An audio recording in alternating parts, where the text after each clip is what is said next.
That was it. No, there is a complete groove in the carpet, all right, that belongs to Fiona Apple, all right? Because, it's not like I'm just sitting on the couch gelling, I'm like, I'm certainly not shopping for any new shoes. I really, really enjoy fitting words together, but I only enjoy it when it's kind of easy, when it just kind of rolls along by itself. To take information. I never erase or cross out anything. I hardly ever write anything down. The song will be completely written in my head before it's actually written down. I actually started breaking down some of her songs as far as just kind of looking for my favorite lines. And I found that like a lot of the lines that I love the most, not all of them, but a lot of the lines I love the most, all right, were of violent imagery. And she writes very violent sentences, all right, and invokes very violent imagery. And it's metaphorical, and she also means it at the exact same time. No, she did want to kill him at that moment. Not really, but yeah, really. My mom used to say that when there was anything wrong with me, that there would be 3 sounds, and there would be, first the sound would be of me stomping down the hall to my room, then the door slamming, and then just all this banging on the piano. And I don't know, there was always something that I was drawn to about the piano because of its percussive nature. I guess in the same way that some people like to get their aggression out by playing drums or something, or hitting people. I like to hit the piano. No matter what I try, you beat me with your bitter lies. So call me crazy, hold me down, make me cry. Get off now, baby. It won't be long till you be lying left in your own hands. Violence is one of the most cinematic things you can do with film. It's one of the most cinematic things. They're almost as if Edison and the Lumiere brothers invented the camera to film violence. It's one thing that cinema can do, that books can do, art can do, and music can't do on its own. It's a different thing. The perfectly done musical sequence, whether it be an edited montage or a musical sequence, and a violence sequence, they are the exact same thing. You are dealing with the exact same emotions, you're dealing with the exact same cinematic techniques and the exact same rhythms and the exact same emotions of a viewer watching it. And, it's the exact same thing.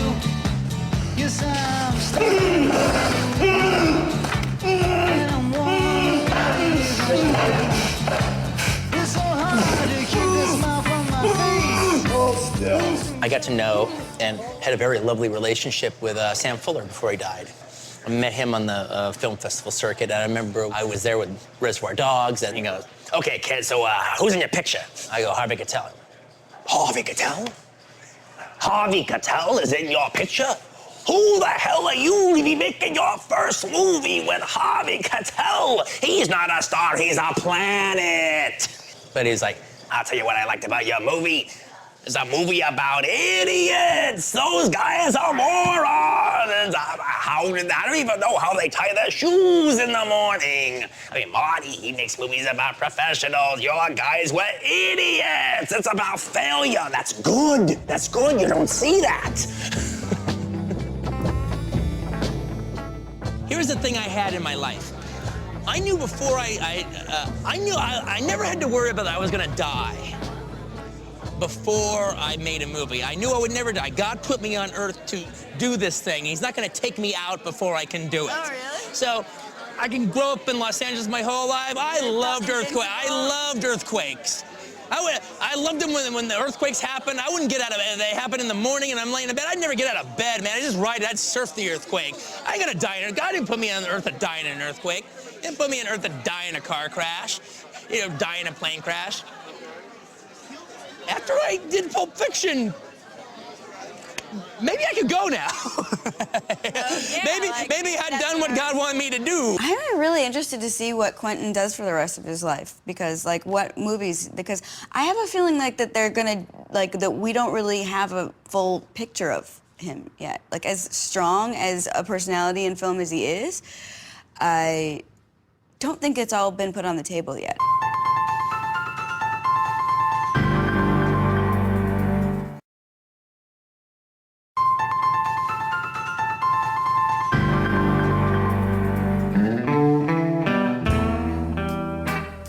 haven't seen each other in 5 years. This is the first time we've seen each other.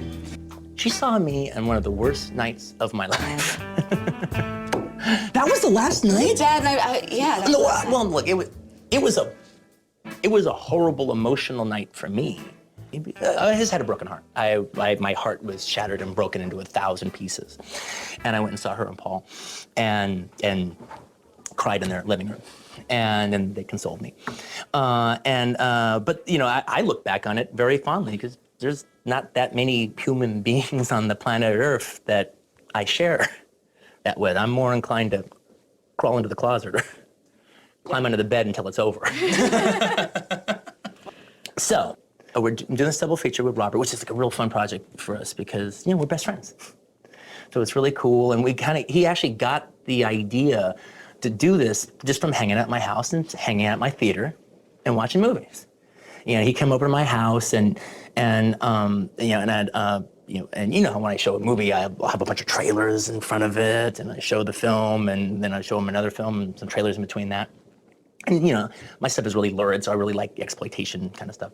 Anyway, so I show it to him, and you know, I have posters all over my house, and some of the posters I have are these old, like, from either 50s or 60s, like, double feature posters. This one and this one. Well, we want to deliver what these posters promised, but they never delivered in those movies. Yeah. You know, like, that never happens in Invasion of the Mushroom People.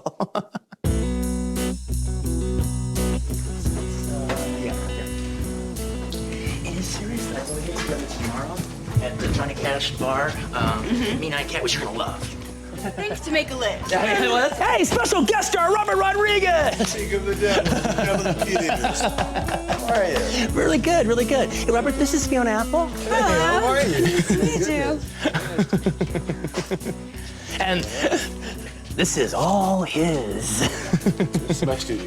Well, it's our studios now. I invited him over, and he joined me, and now he's here. Nice to meet you. And enjoy the rest of the tour. Thank you. Cool. Hey, thanks for letting us do this. Yeah. Sure, absolutely. Through here. This is so fun. And it's just gonna be filled with like Mexican and Spanish movie posters. And what we're gonna do is pretty much the way Robert did the walls in my office. We're gonna do that to these walls.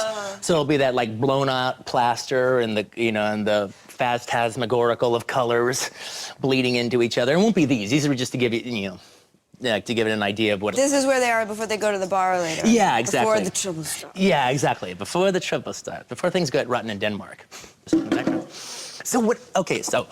Robert's story is like a zombie movie. And my story is like a slasher movie. All right, except as opposed to a guy with a hockey mask and a machete, it's a guy with a car. And now, you know, it's kind of cool. One of the things I'm doing in the movie is the New Zealand stunt girl. Yeah. In the film, Zoe Bell.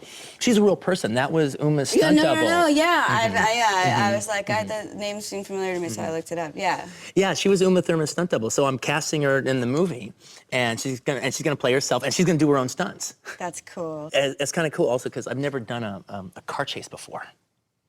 So this is my first time like doing, and I wanted to be, if I'm gonna do it, I want it to be one of the best ever done in the history of cinema. So it's like, but that's really like throwing my hat in a different ring, you know. Kill Bill was the first time I'd ever done that kind of action before. Yeah, I remember seeing something you saying about that you thought that if a director could do action well, that those are the people who can direct action well are like the best directors. To me, they're the most cinematic directors, where like, you know, they're taking cinema and, you know, getting you hard. Yeah. And making you come, actually. And that would be the hardest, yeah. I mean, I really do think about it like that. You know, as far as the audience is concerned. Like, I'm doing my own thing, but I'm thinking about the audience too, but not in a manipulative way. I am the audience, all right? You know, it's like I'm jerking off the audience. I'm not expecting anyone to be, if they're sitting back watching it like this, didn't do it. Yeah, waiting for that